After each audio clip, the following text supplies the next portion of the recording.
To masu kallon mu assalamu alaikum, barkamu da warhaka, barkamu kuma da sake saduwa da ku a cikin shirin na gaba. Shirin na gaba dai shiri ne da ke zakulo muku fitattu kuma jajirtattu a waɗanda suka gajiya kuma yau ma ake damawa da su. A to yau shirin namu zai tattauna ne kai tsaye da ɗaya daga cikin zakakuran da jihar Kaduna ke alfahari da su, kuma a Mejo Garba Yahaya mai ritaya, sannan kuma shugaban hukumar Castelia ta jihar Kaduna. A ranka daɗe, barka da warhaka. Barka ka dai. Ranka daɗe, masu kallon mu za su so su ji cikakken sunanka da kuma takaitaccen tarihinka. Alhamdulahi, sunana Mejo Garba Yahaya mai murabus, kuma an haife ni a Katsina, amma bayan an haife ni muka taso muka dawo Kaduna tun lokacin ina ɗan kankanin yaro. Na fara firamare a nan garin, wata makaranta can wadda take NDA wadda ake ce ma Abi Children's School a New Cantonment.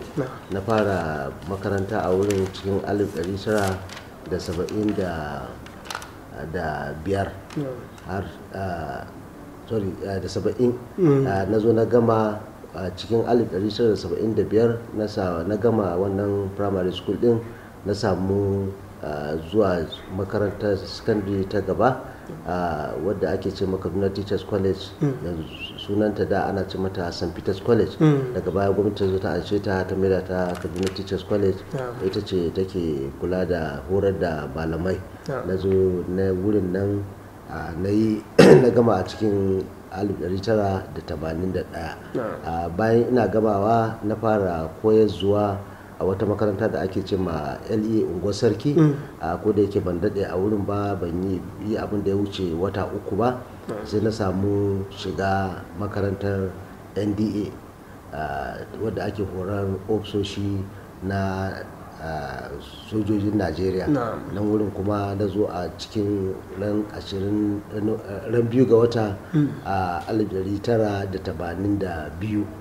Bayan na tsaya na yi training, aka yi commissioning ɗina a nan NDA mai mukami na second lieutenant yadda tura suke ce masu mai ani na ɗaya. Daga nan aka yi posting ɗina zuwa Lagos.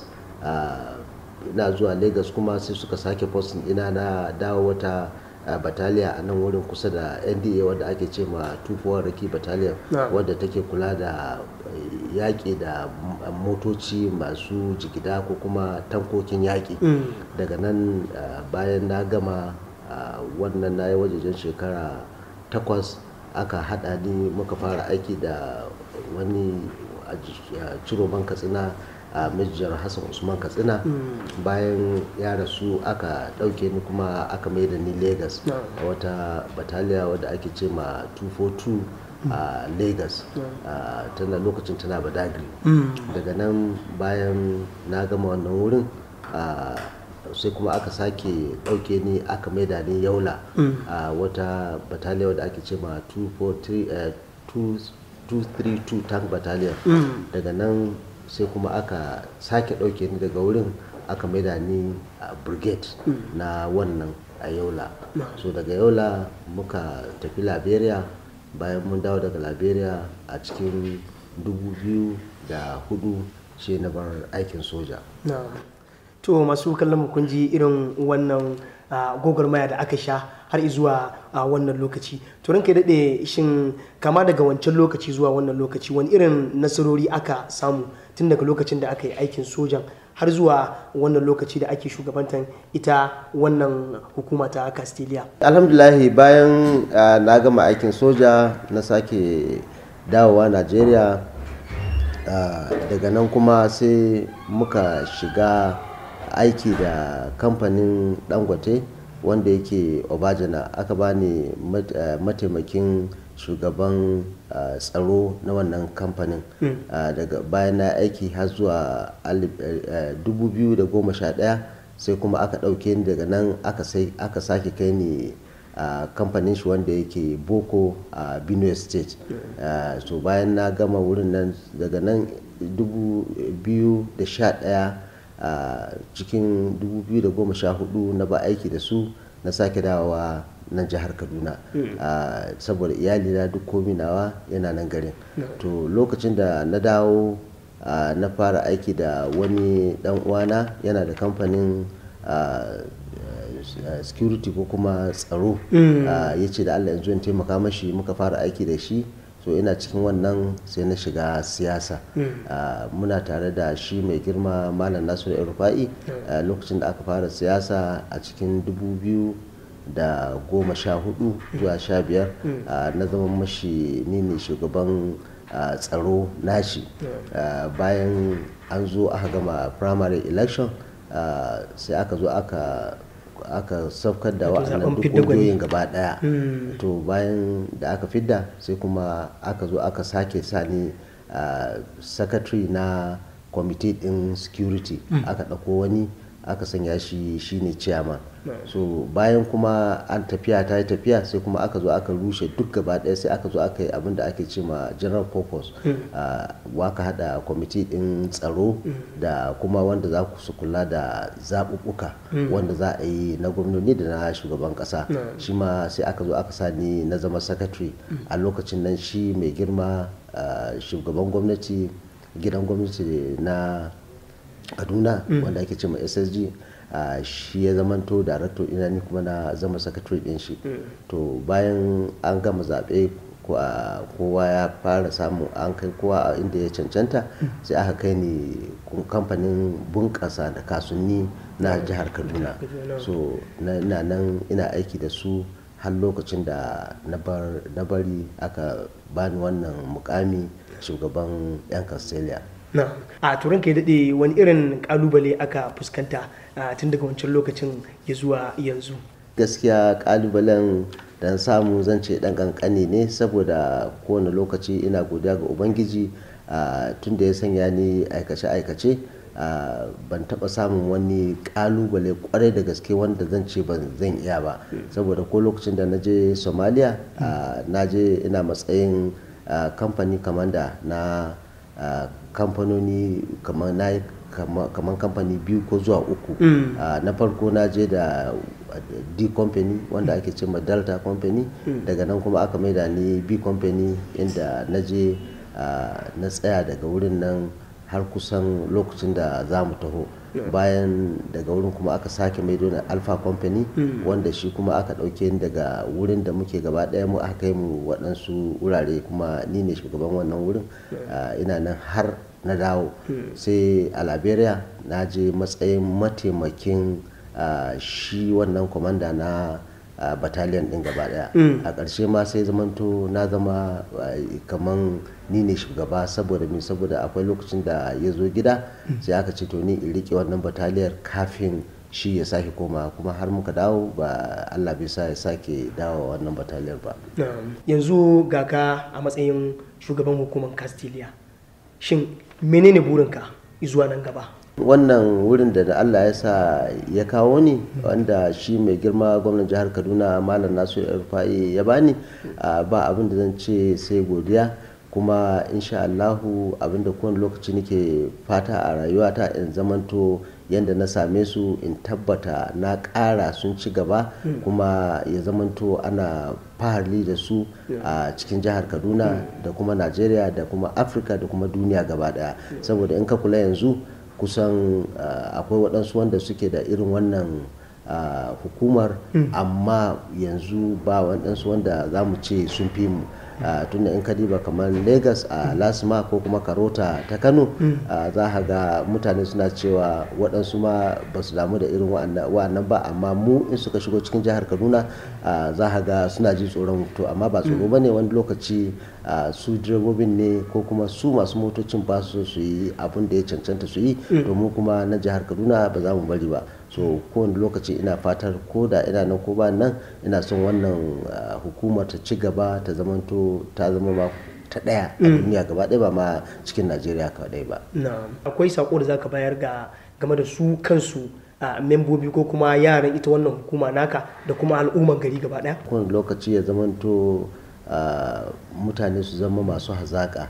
Hazaƙan nan abin da yasa nake cewa kamar yadda turawa suke cewa ni ban cika son eye service ba, na fi son kowa ya aikin shi tsakaninsu da Allah. In ni ban gani ba, ubangiji Allahu ta'ala yana kallon sa, kuma in yi aikinsa za ka ga shi da kansa zai ji daɗin aikinsa. Su waɗanda suke naɗa mu ko kuma wanda suka kawo mu a wuraren nan su ma za su ji daɗin aikin mu, kuma mu tabbata albashin da ake biyan mu kuɗin harajin jama'a ne ake tattara a biya mu, kuma in ba mu yi aikin da ya cancanta ba ubangiji Allahu ta'ala yana kallon mu. So kuma ina fatan wata rana ba ma za a kawo musu wani ɗan siyasa ya zo ya ce shi ne shugaban wurin nan ba. Ina fatan cikinsu in sun yi abin da ya cancanta cikinsu za a ɗauka a sanya wani ya zamanto shi ne shugaban wurin nan. Kamar yanzu in ka kula da EFCC aka ga shi ma ɗan gida ne aka ɗauko aka sanya. To ni ma nan gaba ina fatar Allah ya sa lokacin nan komin tsufa na in ga wani a cikinsu shi ne shugaba. To kuma ba za su samu wannan biyan bukatar ba sai sun tabbata suna aiki tukuru, saboda in suna aiki tukuru to za ka ga abubuwan sun zo musu da sauki. Amma matukar ba wannan, so za ka ga kowane gwamna ya zo za ka ga zai kawo musu kila wani wanda zai ci gaba da su. So ina fatan za su ci gaba da aikin da suke yi, kuma su tabbata ko an kalle su ko ba a kalle su ba ubangiji Allahu ta'ala yana kallon su. Tunda kaga mu wannan hukumar babba ce wadda take kula da hanyoyi da kuma kiyaye hatsarurruka na jihar Kaduna. Mu babban kiran da za mu masu kowane lokaci su tabbata suna bin dokokin hanya. Matukar ana bin dokoki to za ka ga kowa zai ji daɗin sa, saboda me za ka ga kowane lokaci kana direba in za ka fita daga gidanka iyalinka su ne maka addu'a suna cewa sai ka dawo Allah kiyaye hanya. To kai kuma kowane lokaci in kana kan sitiyari kai tunanin wannan kiyayewar da suka yi roƙon maka wurin ubangiji a kai kokari ka kiyaye. To in mutane suna bin dokokin hanya za ka ga ni babban jin daɗi na kenan. Za ka ga kiyaye hatsarurruka, za ka ga hatsarurruka sun ragu a manya-manyan titunan mu ko na jihar Kaduna ko kuma na Najeriya gaba daya. To amma matukar mutane ba su bin dokoki to akwai matsaloli. Kuma mu tabbata Najeriya ita ɗaya muke da ita. Inda muka je wata ƙasa ba za a ɗauke mu 'yan wannan ƙasar ba, an ɗauke mu kamar baƙi ko kuma 'yan ciyani ko kuma 'yan gudun hijira. To kowane lokaci mu dinga tunanin Najeriya ta fi kowa a cikin mu tabbata me za mu yi mu tsare ƙasar mu, me za mu yi mu zanna da junan mu lafiya kuma mu bi dokoki. To ranka daɗe, sannan menene burinka a rayuwa? Alhamdulillah babban guri na a rayuwa ya zamanto na yi aiki tsakanin da Allah, kuma na bar aiki a cikin jin daɗi kuma da sauran ƙarfi na da sauran lafiyata. Kuma kowane lokaci ina fatan Allah ya zannar da ƙasanmu lafiya da jiharmu da community ɗinmu. Saboda me? Saboda matukar ƙasa ba ta da zanna lafiya to ba ci gaba. Kuma shi yasa rayuwarmu mu lokacin da duk wani wanda ya shekara 50 zuwa sama a rayuwa ya san abubuwa sun taɓarɓare wannan a lokacin da muke secondary school. Kaga ba mu san wani magana addini ba, ba mu san wani magana kabila ba. Kila ma babban abokinka za ka ga ba ɗan yarenka ba ne ba. Shi yasa kowane lokaci nake nuna wani abun da ya faru da ni lokacin muna secondary school. Akwai wani ɗan sautan Kaduna a lokacin muna ce musu sautan Kaduna, ba kamar yanzu da ake sautan Zaria, ba kamar yanzu da ake ce musu sautan Kaduna ba. Duka iyalinsu gaba daya kiristoci ne, amma sai in je in yi kwana 2-3 gidansu a kudancin Kaduna. Mahaifiyarsa ta so man abun aulalla, ta so man abun sallah. In lokacin sallah ta yayi sai ka ta ce man in tashi in je in yi sallah. Kaga ba kabila ta bace ba, ko ba addini bana bane ba, ba mu nuna wani abu a lokacin ba, bambanci ba. To amma yanzu sai ga mutane suna ta nuna bambanci. So ina fatan ubangiji Allahu ta'ala Allah ya sa abun da ya faru da yanzu ma ya sake koma kamar da. Kuma in ka kula yanzu Kaduna cikin Kaduna sai aka raba garin kamar biyu, a kudancin Kaduna da kuma arewacin Kaduna. So kaga da a lokacin da ba san wannan lokacin ba, lokacin nan duk tare muke.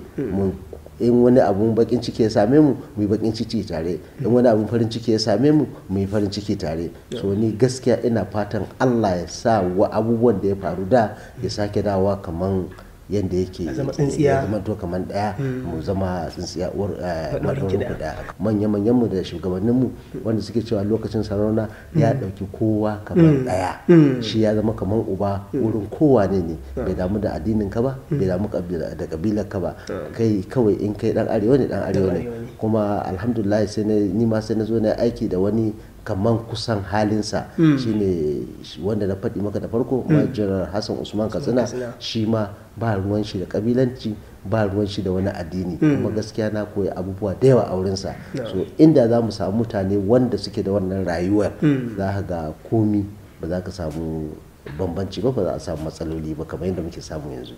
To masu kallon mu da sauraron mu a daidai wannan lokacin kun ga yadda zantawar tamu ta kaya da wato zakakurin mai gwagwarmaya sannan kuma ma'aikaci a jihar Kaduna sannan Mejo Garba Hayarimi mai ritaya. Kun ji yadda ya bamu tarihinsa da kuma irin gwagwarmaya da ya yi kawai zuwa wannan lokacin. Da fatan za ku ci gaba da binmu a cikin wannan shiri. A madadin shi kanshi wato Mejo Garba Hayarimi mai ritaya sai kuma wanda ya ɗauka min hoto wato Muhammad Ibrahim MKI ni da na gabatar a wannan tasha tamu ta Hausa 7 TV Yusuf Jibril Zizo nake cewa mu zama lafiya.